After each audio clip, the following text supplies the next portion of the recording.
What's up guys, welcome back to the channel, and today we're going to be talking about the first two books of the Ceyla Chronicles, Helios Murders and Helios Trials.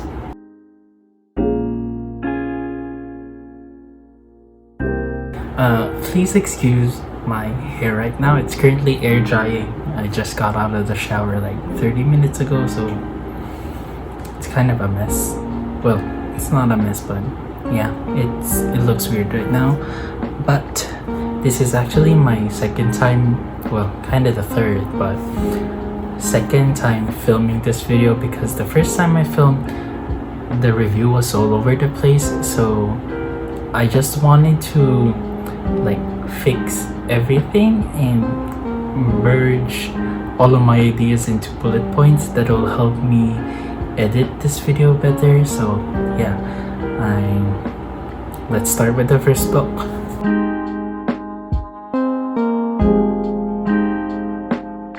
So the first book of the Ceyla Chronicles is Helios Murders, and it's written by Sunako Nakahara, Ciela Alstream, One-chan Tsubame, and Natsuri Ayuko. So in this first book, it basically establishes the world of Ceyla and the paranormal world she lives in. And to start, let's talk about the things I liked, and that's actually one of the things I really like, is that I really like the concept of the world of Ceyla, and I'm a big fan of fantasy, including paranormal / urban fantasy, which is why I really like the concept of this book. Because here we encounter different supernatural creatures, basically living their daily lives as if they're human. Tapos here, Ceyla is a detective that solves the different cases na nangyayari sa taon ng Helios. So yeah, that's really interesting to me, and I really like that about the story. Another thing I really like relates to the first point, because I grew up reading Nancy Drew, so mystery is just a thing I really like and appreciate. So yeah, this book is just a perfect mix of everything I like about reading when I was growing up. So fantasy mixed with mystery / thriller concepts, sobrang exciting yun para sa akin. And actually, those are just the things I liked about this book. And I feel like I'll mention more later on in the noteworthy moments, pero ngayon buwan muna tayo dun sa things I disliked. So the first 2 points are kind of related to the format of the book. And the first thing is, I feel like each of the short story could have had more pages to it. Kasi each of the stories really needed a few more pages so that the tension and the mystery of the book could have had more room to breathe. Kasi hindi yung build up ng ibang story, kasi the other stories are fine, but some stories I feel like could have had more build up para mas maging satisfying yung pag-solve natin ng mystery. And if you compare the first two books, and feeling ko kung i-compare mo rin yung subsequent books dito sa series na to, the first book is the shortest, and I feel like it really could have used a little bit more pages talaga para mas maging satisfactory yung each and every one of the stories dito sa libro na to. Another thing that I dislike, and I feel like it's first, how do you call it? It's first book syndrome, I think. I don't know how to call it. But since this is the first book exploring sa buong pop fiction, no, where it explores one character written by different authors, I feel like Ceyla wasn't as consistent as a character as she should have been. So in the stories, I feel like we're only told fractions of who Ceyla is instead of being one whole character throughout the story. She feels like 5 different versions or fractions, kasi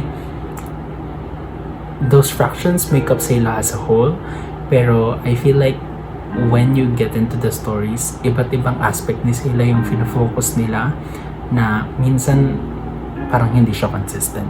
And speaking of inconsistencies, my last point is Natsuri Ayuko's version of Ceyla. Natsuri Ayuko's version of Ceyla was the most jarring kasi yung voice or yung tone ni Ceyla dun sa story na yon is very different from the first four. Kasi in the last story, she sounds British for some reason. I know that her adoptive father is British, pero Ceyla, I don't think is, or at least not in the first four books, pero yung the way the story is written in the last story or last part of the book feels like it just reads like European English instead of just regular English, you know?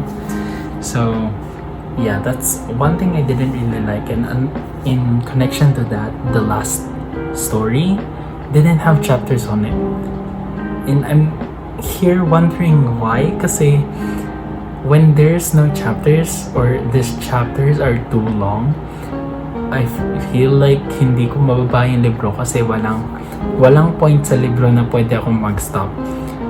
So yeah, that's a minor like rant about not having chapters in the last story, pero I feel like it's one thing I want to point out. And now let's move on to the noteworthy moments I had from the book. I like that in almost every story, Ceyla is a boy magnet. So hindi naman love interest siguro yung tamang term para dun sa mga lalaki na na-encounter ni Ceyla per story, pero yeah, lapitin siya na lalaki basically sa mga story na to. I really like that aspect of it. Hindi siya ganun kalaking subplot, pero it's a subplot I enjoy, and I feel like I like Avery, like he's okay, pero favorite ko pa rin out of all the guys na na-meet ni Ceyla, favorite ko pa rin si Blake. So big shipper ako ni Blake tsaka ni Ceyla. I think they're the cutest, like not couple, pero cutest pairing that I've seen throughout this first book. So if I were to rank all the books in the story, my top one would be Moonlit Deception, and then the second would be Hangman. So that's the first two stories in this book.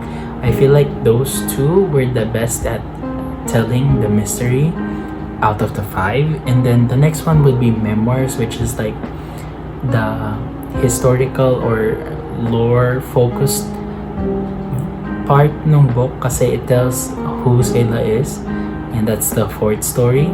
And then the other two, Helios, Lake, and Demons, would be my 4th and 5th when it comes to the ranking, because when telling the mystery, and yeah, they were just meh. And as I've said earlier, Demons was just, the way it was written was really not my favorite. So the last part, our last section of this review, we talk about the things I would change, and I feel like going back to the point earlier, I would just add more pages to the stories, because yeah, it would really help when it comes to building up the mystery and the tension in the book. And then another thing is I would include the map of the town of Helios, kasi yeah, why wasn't there a map?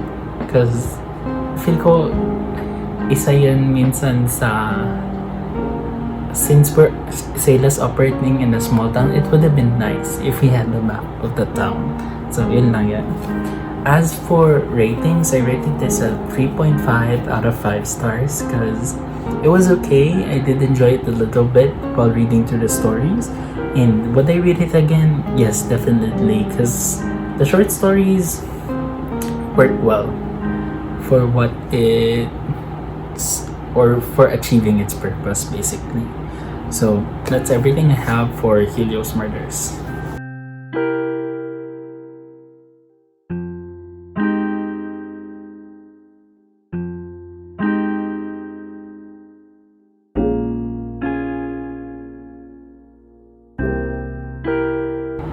And now let's jump into the second book of the Ceyla Chronicles, which is Helios Trials, and this one's written by Raven, Miss Maple, and Ciel Alstrom. So one unique thing about this book is that it's a choose your own adventure type of book So there's different pathways you can take ceyla in, and then some of those paths are not good, while some other paths leads to the true ending of the book, basically. And now let's talk about the things I like. So the first thing I really liked, and going back to one of the things I would have changed in the first book, is that this book has a map of the town of Helios, which was really helpful kasi once you're going through the adventures, you could picture where things would be situated in the town. So I really like that about it. Another thing I really liked is basically the concept of the whole book, which is an interactive thriller. So again, I mentioned earlier na it's choose your own adventure. So I really like that you can take ceyla into different paths, and it's just a different way to tell a story that I really like. So one thing I had to do was, since I killed ceyla a total of 6 times. So sorry ceyla, you died 6 times in this book, or from my experience at least. Pero I had to backtrack frequently kasi minsan yung kala kong tamang path actually wasn't.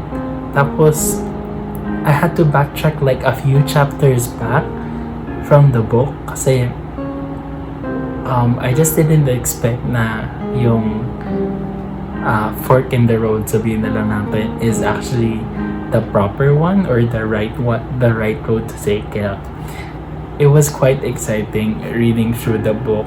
Tapos just yung adventure sense, or yung sense of adventure na meron yung book, was just enjoyable. And now let's move on to the things I disliked. So one thing I disliked is I feel like the resolutions in the stories or in the trials were very anticlimactic, at least for most of them, to be honest. It was a little bit anticlimactic because I feel like yung setup needs more work.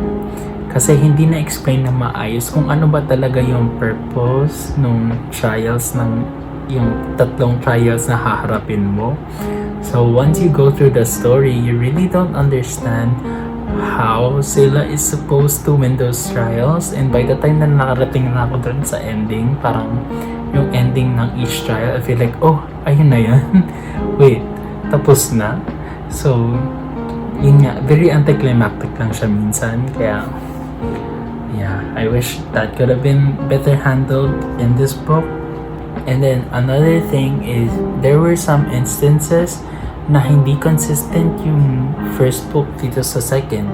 And one example I could think of is yung sa story or yung trial sa Magmel, or yung fairy, hindi naman kingdom, pero yung lugar para sa mga fairies, Magmel. Yung si Titania sa first book, she was imprisoned. She was sentenced life imprisonment after the ending of her story in the first book. Pero here, it mentions na namatay yung Titania. So I was confused kasi hindi naman yun yung nangyari dun sa first story. So yeah, that's one thing I really dislike because hindi consistent yung storytelling dun sa first dito sa second. And you could chalk it up to this being a mirror dimension, or yung lugar kung nasan si ceyla is a mirror dimension. So maybe not everything that happened in the first book happened in this mirror dimension as well. Pero as a reader who really likes fantasy, inconsistencies are the worst when it comes to storytelling. And those 2 things na na-mention ko are yun lang yung hindi ko nagustuhan dito sa libro na to. And now let's move on to the noteworthy moments. And for the noteworthy moments, I just want to give a big kudos to the authors that collaborated for this book. Kasi I feel like the way they wrote the trials, even though anticlimactic yung ending, pero going through or yung journey was so much enjoyable para sa akin. Kasi yeah, I really like going through the book. Yun lang talaga yung ending, yung ending ng trial yung medyo anticlimactic. Pero other than that, yeah, applaud to the authors because I feel like this would have been hard to write kasi you have to write multiple different endings para dito sa libro na to. So yeah, kudos to the authors.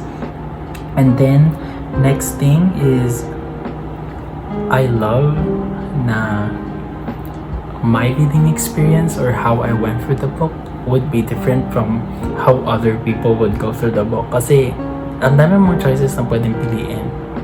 And my choices wouldn't be your choices when it comes to saan natin dadalhin si Ceyla. So that's one aspect of this being an interactive thriller that I really like. So if I were to rank the 3 trials na nangyari sa libro, my favorite trial would be the one in the Great Mountains with the demons. The next would be in Helios Lake with the mermaids or the underwater temple kind of thing. And the last one would be Magmel cause with the fairies kasi it was just confusing going through that chapter. Not chapter but that trial cause I really don't know what was happening, and by the end of it, tapos na yung story and I was back at the beginning and have to move on to the next story. So yeah, that one I didn't enjoy as much. Now let's move on to the things that I would change. And if there's one thing that I want to change about this story is that I would just make the setup better para maintindihan ng mga readers kung ano ba talaga yung purpose ng trials or ano yung kailangan ma-achieve ng trials. Kasi once the setup is fixed, all of the stories I feel like would be heightened or would be elevated kasi you understand what you're supposed to do. So yeah, overall I rated this book 3 out of 5 stars. I feel like it would have been a 4 stars if not for yung setup talaga ng libro. And would I read it again? Maybe. Feel ko kailangan ng brain power para to go through the different stories kasi as I said earlier, yung hindi mo alam kung kailan ka matatapos sa trial until you actually finish the trial because there's just so many different paths you can take. So if you are not ready to go through one trial in one sitting, I feel like you wouldn't enjoy the reading experience. So yeah, that's what I put this in a maybe if I would read it again. And that's everything I have for Helios trials, and that's it.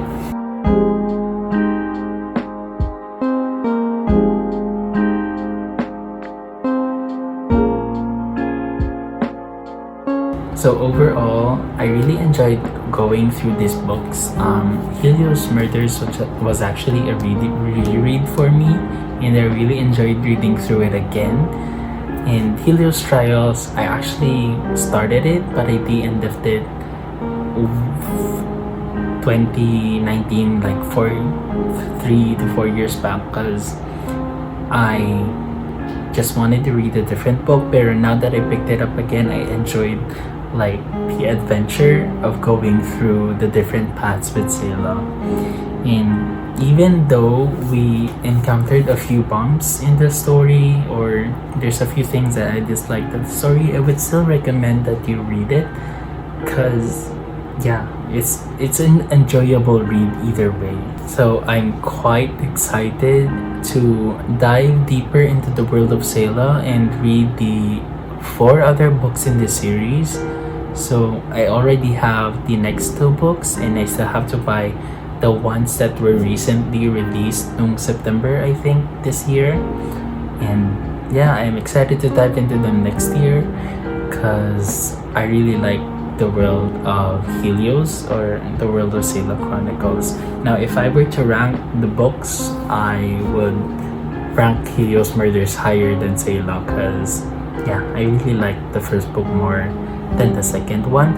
But kung maayos yung setup ng second, I feel like I would rank it higher if maayos yung setup because it was just a fun reading experience compared sa first book if the setup was better.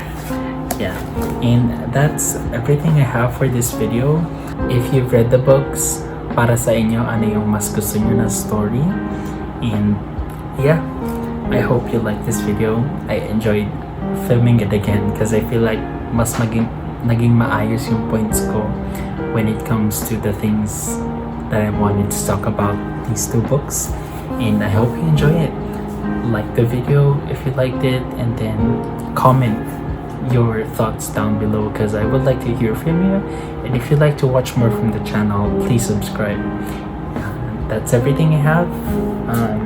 Goodbye and see you till the next video. Thanks for watching. This is Covey. Bye.